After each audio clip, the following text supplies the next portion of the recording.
Deuteronômio capítulo 32. Em Deuteronômio capítulo 32, Moisés vai entoar um cântico. Ele vai louvar ao Senhor Deus, vai adorar a Deus. E é tão interessante porque Moisés diz: as minhas palavras são palavras de vida. Ele está se despedindo, ele está prestes a partir, a encerrar sua jornada terrena, a encontrar-se com o Senhor no céu. E uma das suas últimas palavras é: as minhas palavras são palavras de vida. Que bênção que no final de sua vida Moisés ele está morrendo de forma plena e que na sua boca as palavras que estão ardendo são palavras de vida. Que seja assim e na minha vida e na sua vida.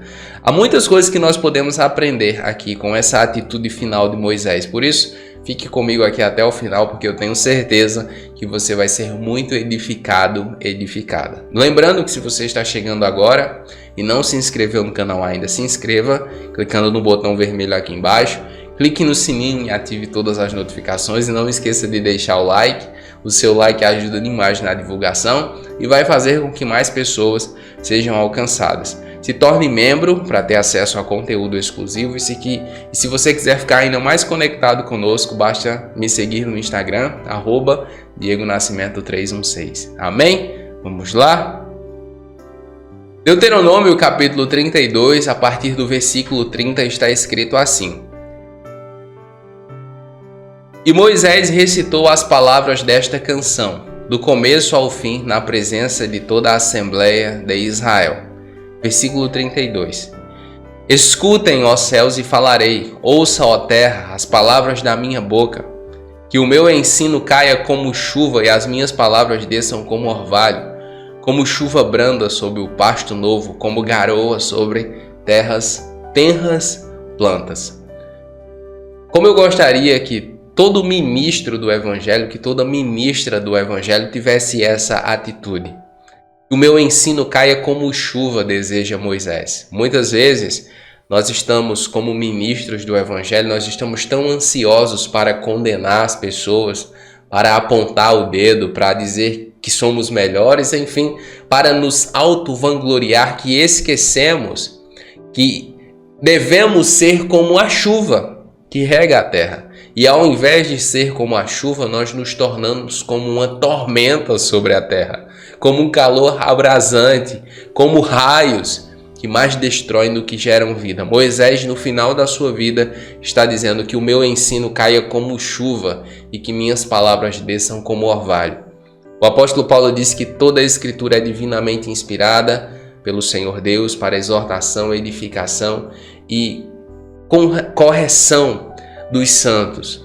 Eu entendo, meus irmãos, que a palavra de Deus ela é tudo o que eu e você precisamos para desenvolver a piedade diante do nosso Deus.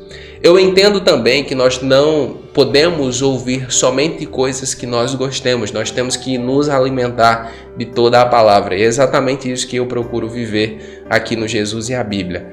E eu entendo também mesmo correções mais severas podem ser dadas de forma amorosa. Basta você pegar o momento em que Jesus conversa com Pedro após a ressurreição. O Senhor Jesus conversa com Pedro e o restaura. Pedro havia negado 3 vezes. Eu fico pensando se aquela conversa fosse com muitos ministros dos nossos dias.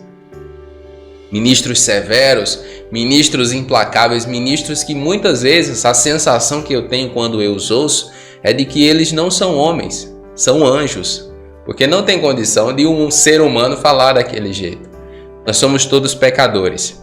Mas Moisés ele diz que o meu ensino caia como chuva e que as minhas palavras desçam como orvalho. Ou seja, Moisés ainda no final de sua vida queria que suas palavras alimentassem o povo que lhe ouvia. Versículo 44. Moisés veio com Josué, filho de Num, e recitou todas as palavras dessa canção na presença do povo. Quando Moisés terminou de recitar todas essas palavras a todo Israel, disse-lhes: guardem no coração todas as palavras que hoje lhes declarei solenemente, para que ordenem aos seus filhos que obedeçam fielmente a todas as palavras desta lei. Elas não são palavras inúteis, são a sua vida, Por meio delas vocês viverão muito tempo na terra, da qual tomarão posse do outro lado do Jordão. Meus irmãos, as palavras da Bíblia Sagrada são a nossa vida. É triste ver que muitos cristãos estão se tornando preguiçosos para ler a Bíblia, para estudar a Bíblia, para ouvir a Bíblia e, sobretudo, para praticar a Bíblia Sagrada. Mas essa palavra é a nossa vida. Eu fico vendo, nesses reality shows, eu não assisto, mas sei da existência, esses reality shows onde as pessoas fazem praticamente qualquer coisa para ganhar uma pequena fortuna.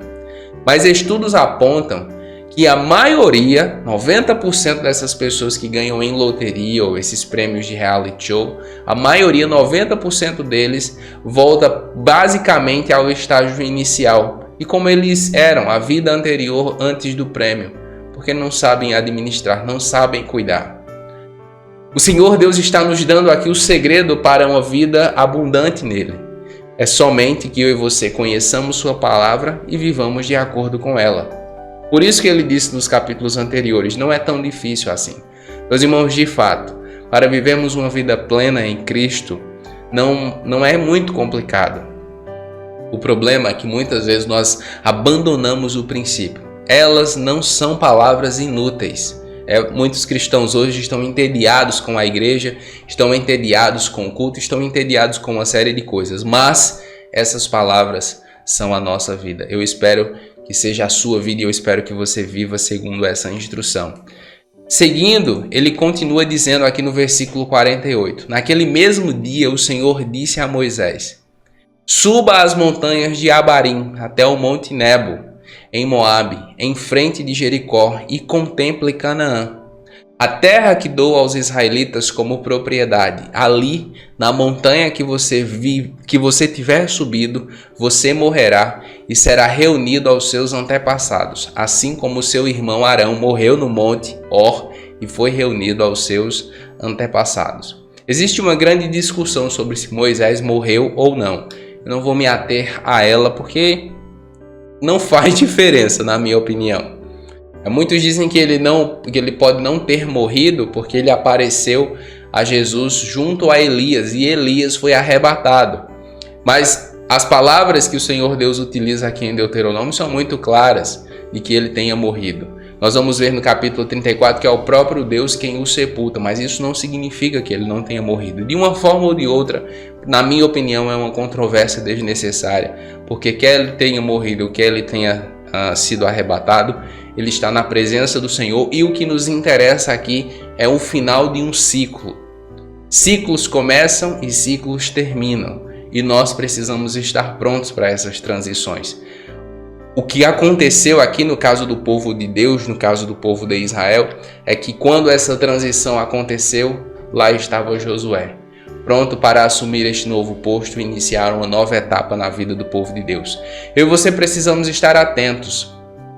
A liderança que está sobre a nossa vida, ela faz muita diferença. É muito importante que eu e você tenhamos uma liderança relevante sobre a nossa vida, porque muitos dos resultados da nossa vida estarão diretamente ligadas a essa liderança. É muito importante que você tenha um pastor que lhe ame, que ame a igreja, que ame a palavra, que cuide bem do rebanho, porque quanto mais bem cuidados nós somos, melhores nós seremos em Cristo, tá bom?